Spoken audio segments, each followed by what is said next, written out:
film and TV channel. Hope you're all staying safe. Well, we've got a big blockbuster for you today, and it really is a blockbuster, of course. There might be clues in the background, but we're looking at the latest in the Mission Impossible franchise, Mission Impossible Dead Reckoning. Yes, part one. So we do have a part two to come as well, but we're going to look at part one at the moment. So I can't binge watch this in two parts for you.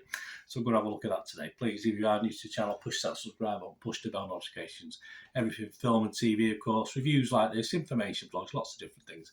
And if you like Mission Impossible, if you like Tom Cruise, if you like my efforts to give you a balanced view of it with other critics as well, not just all about me, other people's views, etc., some major critics. So please enjoy the next 7 or 8 minutes. Yes, Mission Impossible Dead Reckoning Part 1. Give us a like, guys, give us a like. Action adventure thriller, of course. 2 hours 43 minutes, flipping heck. A long time. A spy action film directed by Christopher McQuarrie from a screenplay he co-wrote with Eric Yenderson. A sequel, of course, to Mission Impossible Fallout back in 2018, so 5 years ago as I'm recording this, and the 7th instalment in the Mission Impossible film series, so there will be an 8th, of course, next year. Tom Cruise returns, as you'd think, as Ethan Hunt. What's the point otherwise? The rest of the cast include Haley Atwell, Ving Rhames, Simon Pegg, Rebecca Ferguson, S.A. Morales, Vanessa Kirby, Pom Klementieff, and Henry Schneerny. My apologies for pronunciations.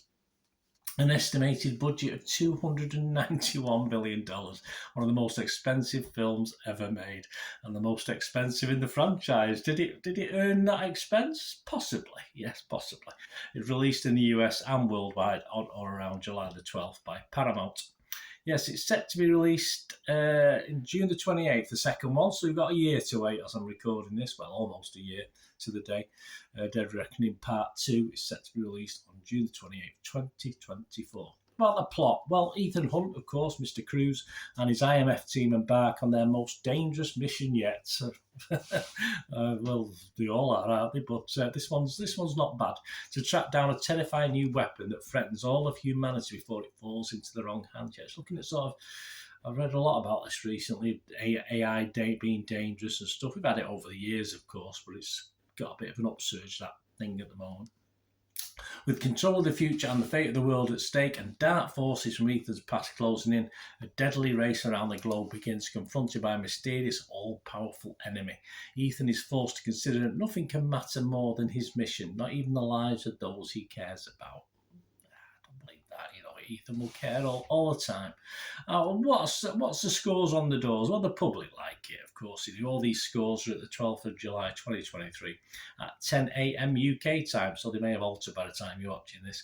Rotten Tomatoes audience, 94% positivity, 4.7 out of 5. So if you double that up to out of 10, 9.4 out of 10. High, but yeah, okay. Internet Movie Database, 8.2 out of 10. I expect that to drop slightly, but perhaps not too much. That's based on 13,000 reviews so far, which is quite a lot, but you're talking hundreds of thousands by the time this gets out and about. So the public like it. Critics, well, it's not always the public and the critics agree, is it? But they're certainly going to agree on this one. Rotten Tomatoes, 97% positivity, 224 critics positive, an average rating of 8 out of 10. Dylan Roth from The Observer here in the UK said, Dead Reckoning delivers all of the high-speed, high-altitude, captured-in-camera thrills that fans have come to expect. Brian Tolerico from RogerEbbett.com, Mission Impossible Dead Reckoning Part 1 is just incredible fun. It feels half its length, does it? And contains enough memorable action sequences for some entire franchises. It probably does. A bit more story, perhaps? Robbie Collin from the Daily Telegraph said, all that really matters is the showmanship, which keeps thundering along like an out-of-control engine, wheels and pistons screaming, but somehow still clinging to their course. Yeah, there are a few who didn't like it, though. All right, a few. Was there 8 on Rotten Tomatoes? But one of them is a guy we do quote quite often, so I thought it's worthwhile putting his views in, even though he's a bit of a lone voice. Kevin Mayer from The Times here in the UK said, it feels like a movie that's been assembled by an inattentive monkey, bit harsh, or a luckless studio intern who was handed a bucket of half-completed rushes and told, go make a COVID-beating blockbuster out of that. I don't think Kevin was in a good mood, was he? So that was 218 fresh and 6 rotten. So yeah, he was one of 6. So probably the most high profile of the 6. The consensus reads of the website, with world-threatening stakes and epic set pieces to match that massive title, Dead Reckoning Part 1 proves this is still a franchise you should choose to accept. Yeah, see what they've done there.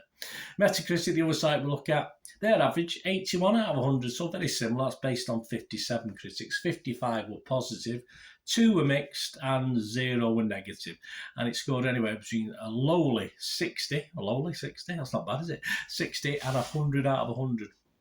Adam Woodward, he was one of the low scores. He was from Little White Lies. He was 6. He said, if it's pure action you're after, he's probably right there, there's plenty to set your heart racing here. Cruise and his long-time directing partner, Christopher McQuarrie, have once again engineered some truly staggering set pieces. They certainly have. And the Independent's lovely named Clarice Luffrey, she give it 80. I think she liked it.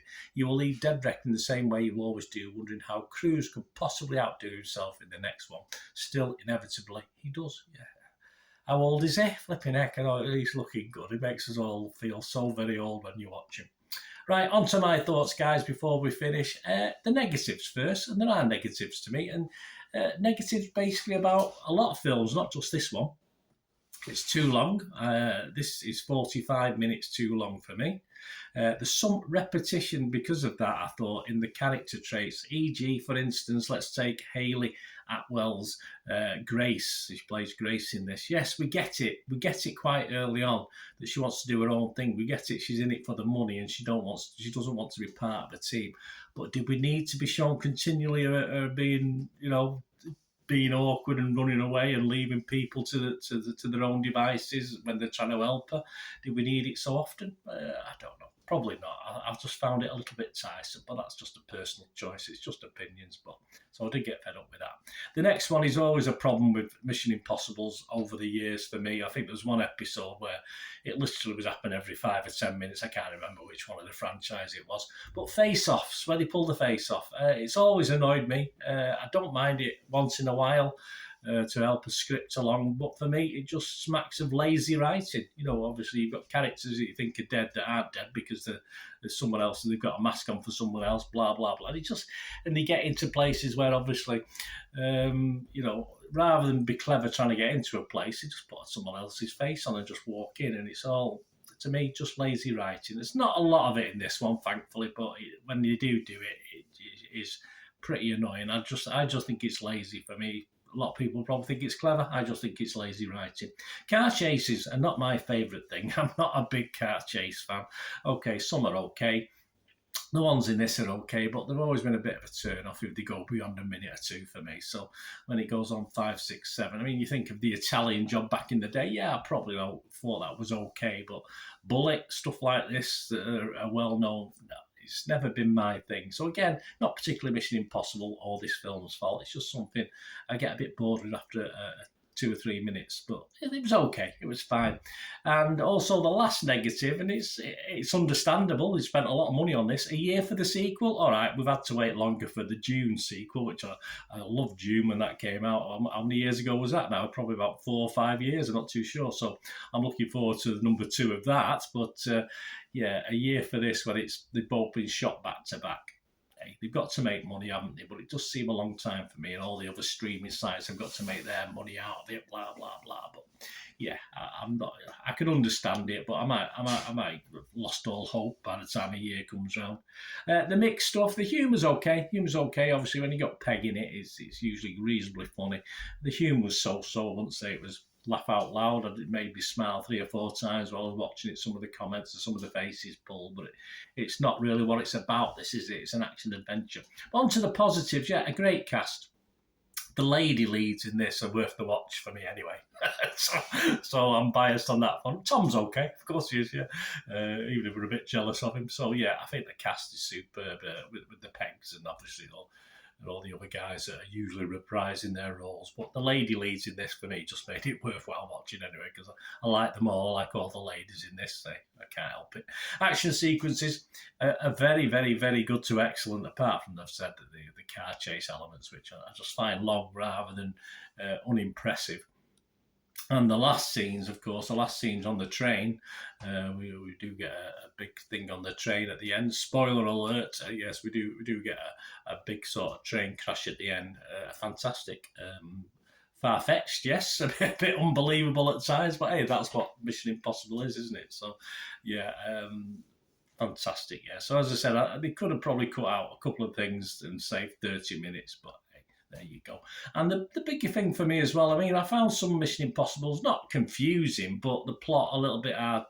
This was a simple story. It was easy to follow. It was no big bells and whistles with this one. As I say, it's all about the action in this and the adventure side of it. But yeah, the simple story is a positive for me. It doesn't get too overly complicated. So there you go. Overall, despite its length, which is a criticism, and as I said, some small criticisms that I'd level at a lot of films, car chases, etc., just mainly personal dislikes. I enjoyed this. I enjoyed it. As I say, a bit long, but I did enjoy it, and I think it's certainly, for me, one of the best in the franchise. Ratings, yeah, Metacritic, be positive. Rotten Tomatoes, fresh, and my overall rating, all right, not as high as some people are giving it, but for me, quite high for an action-adventure thriller. I'm going to give it 7 out of 10. So please let me know what you think. Great to hear from you. Till we meet again, last one thing, don't I? Please stay safe, everyone. Bye for now.